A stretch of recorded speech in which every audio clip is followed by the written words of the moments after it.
بسم اللہ الرحمن الرحیم۔ السلام علیکم۔ گلگت بلتستان نگران حکومت کے حوالے سے اہم خبریں، اور ایک اور خبر یہ بھی کہ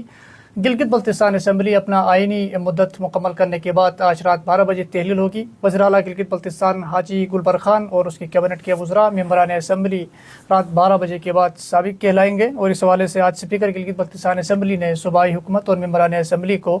ایک الوداعی عشائیہ بھی دیا مقامی ہوٹل میں، اور وزیر اعلیٰ گلگت بلتستان نے اس تقریب سے خطاب بھی کیا، اور انہوں نے یہ بھی بتایا کہ ہماری حکومت مکمل ہو گئی، اور انہوں نے کہا کہ باوقار انداز میں آج ہم رخصت ہو رہے ہیں۔ اس کے علاوہ نگران چیف منسٹر کے حوالے سے اگر ہم بات کریں تو پاکستان پیپل پارٹی اس سارے مرحلے میں مکمل خاموش دکھائی دے رہی تھی، اور ساتھ ہی ساتھ جو نام سوشل میڈیا کی زینت بنے رہے اس میں راجہ نظیم الامین صاحب اور وقار منڈوک صاحب، اور پھر لاسٹ آخری دنوں میں جسٹس ریٹائر یار محمد صاحب کا نام بھی زیر گردش رہا، اور آج اس سلسلے میں باقاعدہ طور پر جسٹس ریٹائر یار محمد صاحب نامزد ہو گئے ہیں نگران وزیر اعلیٰ گلگت بلتستان کے لیے، اور اس حوالے سے وزیر اعظم نے اس کی سمری کی منظوری دے دی ہے۔ آج رات 12 بجے کے بعد کسی بھی وقت نوٹیفیکیشن جاری ہوگا۔ اس سلسلے میں اگر ہم بات کریں تو پاکستان پیپل پارٹی نے مسلم لیگ نون کی جانب سے نامزد کیے گئے ناموں کے اوپر انہوں نے تحفظات کا اظہار کیا تھا۔ وفاقی سطح پر جو نام سامنے آئے تھے ان کے اوپر تحفظات ظاہر کیے گئے تھے، اور پاکستان پیپل پارٹی کا یہ مطالبہ رہا اس سلسلے میں کہ گلگت بلتستان میں نگران چیف منسٹر کے لیے اور کابینہ کے اراکین کے لیے غیر جانبدار شخصیات کا انتخاب کا انہوں نے مطالبہ کیا تھا، اور اس سلسلے میں جسٹس ریٹائر یار محمد صاحب کو آج اس حوالے سے نامزد کیا گیا ہے وزیر اعظم کی جانب سے۔ تو اس سلسلے میں ہم بات کرتے ہیں، ہمارے ساتھ سینئر جرنلسٹ ہیں اس طور سے جن کا تعلق ہے شمس الرحمان صاحب۔ بہت شکریہ شمس صاحب۔ سر شکریہ۔ تو آج جو نامزدگی ہو گئی ہے جسٹس یار محمد صاحب کے حوالے سے، ان کا تعلق بھی اسٹور سے، تھوڑا سا بیک گراؤنڈ سے ہمارے ناظرین کو آگاہ کریں۔ شکریہ مہتاب بھائی۔ یہ جو جسٹس ریٹائر یار محمد صاحب ہیں، اس حوالے سے آپ نے خود 3 دن پہلے ایک خبر بریک کیا تھا جس میں 2 اور نام تھے، بالکل، اور اس کی تصدیق کیا کہیں یا فالو اپ آج شبیر میر صاحب نے ایک سٹوری خبر بریک کیا نگراں وزیر اعلیٰ کی نامزدگی کے حوالے سے۔ تو یار محمد صاحب کا تعلق استور کے دور افتادہ جو علاقہ ہے ناصر آباد سے ہے۔ انہوں نے جو ابتدائی تعلیم حاصل کی ہے وہ گلگت ہائی اسکول نمبر 1 سے، اور اس کے بعد LLB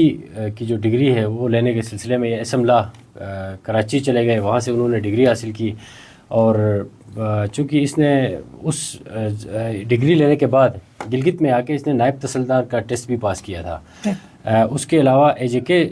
اسمبلی میں ایز اے PRO بھرتی ہوا تھا، وہ بھی معذرت کیا، اور گلگت میں آ کے اس نے وکالت شروع کی۔ اس کے بعد 1900 غالباً بتایا جا رہا ہے، آپ کو بتاتا چلوں کہ 1986 میں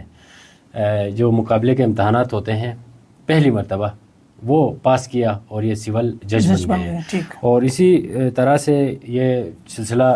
جاری رہا۔ 2014 میں چیف کورٹ کے جج بنے، اور 2016 میں یہ ریٹائر ہوئے۔ اگر اور دیکھا جائے تو بہت ہی نیوٹرل ہے، سیاست سے کبھی اس کا تعلق نہیں رہا، اور ریٹائرمنٹ کے بعد گوشہ نشینی اختیار کی، یہ سمجھو، یعنی بہت ہی نیوٹرل ٹائپ کا بندہ ہے یار محمد صاحب جی۔ اس کے حوالے سے بتایا جا رہا ہے کہ بالکل انصاف اور اصول پسند شخصیت، ہم ظاہر ہماری تو کبھی ملاقات ان سے نہیں ہے، انتہائی سر شریف النفس اور نیک اور پرہیزگار انسان ہے، لیکن اس سارے مرحلے کے اندر آپ نہیں سمجھتے ہیں کہ یہ ایک سرپرائز انٹری ہے یار محمد صاحب کی؟ اس کے پیچھے تو ظاہر سی بات ہے بہت سارے لوگ ہوں گے جنہوں نے اس کے لیے کام کیا ہو، اس عمل کے لیے، تو یار محمد صاحب کا تو کبھی خود ان کی طرف سے کوئی کوشش تو نہیں رہی ہوگی، لیکن جو لوگ اس انتخاب کے عمل کو شفاف بنانا چاہتے تھے، اس کو غیر جانبدار بنانا چاہتے تھے، ان کی کوشش اور محنت تو تھی اس کے پیچھے کہ جو آج سرپرائز انٹری ہوگی۔ بالکل مہتاب بھائی، دیکھیں جب یہ نام چل رہے تھے، نام تو کسی اور کا چل رہا تھا، بلتستان سے بہت بڑی شخصیات تھی، گلگت سے تھی، ہنزہ سے بڑی شخصیات تھی، نگر سے شخصیات تھی، لیکن یہ سرپرائزنگ ہے، اور یہ نیک شگون بھی ہے، اس علاقے کے لیے ظاہر سی بات ہے نیک شگون ہے، چونکہ آپ یہ دیکھیں کہ یار محمد صاحب جیسا نیوٹرل بندہ،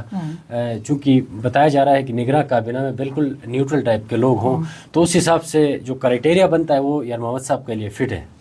لیکن مجھے بھی اگر 2 دن پہلے یہ جب خبریں غرب تھی تو اس حوالے سے اس وقت بھی ہمیں یہ بتایا جا رہا تھا کہ مہتاب بھائی، ویسے چونکہ آپ نے خبر سب سے پہلے سٹوری آپ نے کی تھی، خبر بریک کیا تھا، تو یہ خبر دیکھیں 2 دن پہلے جب مجھے اس حوالے سے انفارمیشن ملی تو جسٹس یار محمد صاحب کا صرف میں نے نام سنا تھا، کبھی ان کے ساتھ شناسائی یا اس کے ساتھ کوئی تعلق تو نہیں رہا،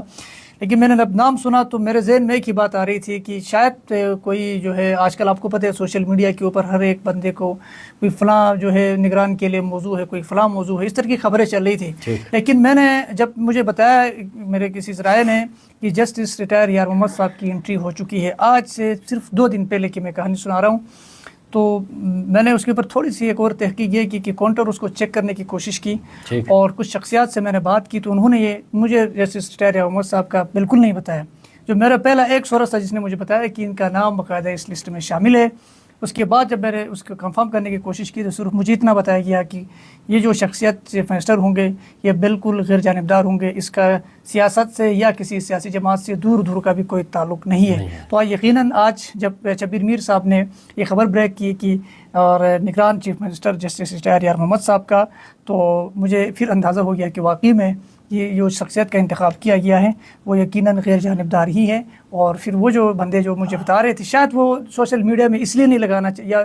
یہ خبر بریک نہیں کروانا چاہ رہے تھے کہ اس سے شاید ان کی شخصیت کے اوپر کل کو اگر نام تبدیل ہوتے ہیں آگے پیچھے ہوتے ہیں، جیسے ہمارے راجہ نظیم الامین صاحب کے حوالے سے خبریں سب سے زیادہ چلتی رہیں، وقار منڈوک صاحب کے حوالے سے. وقار منڈوک صاحب کو تو یہ کنفرم تھا کہ ان کا یہ کہنا تھا کہ اگر میں چیف منسٹر بن گیا تو یقیناً میں 20 تاریخ کو پاکستان میری آمد ہوگی. تو ان کا پاکستان نہ آنا بھی ان 4 دنوں کے درمیان یہ لگتا تھا کہ وہ شاید چیف منسٹر کی دوڑ سے باہر ہو گئے. تو اسی طرح راجہ نظیم صاحب اسلام آباد میں ہی موجود تھے تو اس کے حوالے سے خبریں گرم تھی، اور ایسے میں جسٹس یار محمد صاحب کی جو انٹری ہو گئی یہ یقیناً سرپرائز ہے. اچھا مہتاب صاحب یہ بھی بتائیں چونکہ آپ نے کہا کہ آفیشیلی ان کو اطلاع دی گئی، اس حوالے سے بھی جی بالکل. جسٹس ریٹائر یار محمد صاحب کے انتہائی قریبی ذرائع سے ہماری بات ہوئی اور ان کا یہ کہنا ہے کہ چیف منسٹر کا جو پروٹوکول ہوتا ہے اس حوالے سے باقاعدہ رابطہ کیا گیا ہے، اور یہاں تک کہ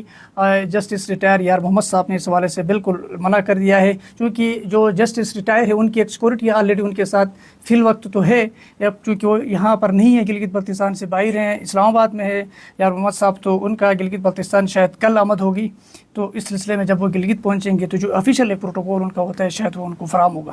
اچھا مہتاب بھائی، چونکہ اس پورے سسٹم میں آپ ویسے جس طرح سے بہت ساری شخصیات کے نام آ رہے تھے جن میں راجہ صاحب تھے، جوہر راکھی تھا، منڈوک صاحب تھا، تو یہ ایک سرپرائزنگ ہے کہ جسٹس یار محمد صاحب کے حوالے سے، اور بالخصوص جیسے آپ نے بھی بتایا کہ انتہائی نیوٹرل ٹائپ کا بندہ ہے، کبھی پولیٹکس سے اس کا دور کا تعلق نہیں رہا ہے، تو کیا کہیں گے اس پر؟ ویسے میں آپ کو ایک اور اس ساری صورتحال کے اندر میں آپ کو یہ بتا دوں، پاکستان پیپل پارٹی اور مسلم لیگ نون کو اگر ہم دیکھیں تو شروع دن سے پاکستان مسلم لیگ نون اس حوالے سے زیادہ متحرک تھی کہ نگران کیبنٹ جو ہے ہماری مرضی کے مطابق بنے، اور ہمارے جو نام نگران وزیر اعلیٰ کے لیے پاکستان مسلم لیگ نون کا یہ خیال تھا کہ جو نام ہم پرپوز کریں گے یا جو نام ہم تجویز کریں گے وہ شخصیات جو ہیں گلگت بلتستان کے اندر نگران کیبنٹ بنائیں یا نگران چیف منسٹر بنائیں. تو اس سلسلے میں اگر دیکھیں تو جب وہ نام سامنے آ گئے تو پاکستان پیپل پارٹی کی جانب سے خبر سوشل میڈیا کے اوپر بھی چلتی رہی، اخباروں میں بھی یہ خبر چلی کہ جناب پاکستان پیپل پارٹی نے اس حوالے سے تحفظات، خبر بھی آپ نے ہی جی بالکل اس حوالے سے تحفظات کا اظہار کیا تھا ان کی فیڈرل سطح پہ. تو ان کا صرف ایک ہی ڈیمانڈ تھا، وہ یہ تھا کہ بھائی جو بھی شخصیت کا آپ انتخاب کر رہے ہیں وہ غیر جانبدار ہونا چاہیے. تو ایسے میں اگر اس ساری صورتحال میں اگر دیکھیں تو پاکستان مسلم لیگ نون کو بہت بڑا جھٹکا لگا ہے آج کے دن. تو اب دیکھتے ہیں کہ آگے کی صورتحال کیا بنتی ہے. اب تک تو ظاہر سی بات ہے نگران چیف منسٹر کا نوٹیفیکیشن اور یہ سارا مرحلہ اب یہ آخری مرحلے میں داخل ہو چکا ہے، تو اب یہ ریورس بیک ہونا تو کسی صورت ممکن نہیں ہے. ہاں البتہ یہ ضرور ہو سکتا ہے کہ پاکستان مسلم لیگ نون کو اب کس طریقے سے انگیج کیا جاتا ہے یہ آنے والا وقت بتائے گا. اور اسی کے ساتھ ہمارا پروگرام کا وقت بھی ختم ہو چاہتا ہے. بہت شکریہ شاہ مصر الرحمان صاحب، آپ نے جسٹس ریٹائر یار محمد صاحب کے جو بیک گراؤنڈ ہے خاص طور پر ان کی غیر جانبداری کے حوالے سے آپ نے بات کی اور ان کی جو ان کے اصول پسندی کے حوالے سے آپ نے بات کی. تو یقیناً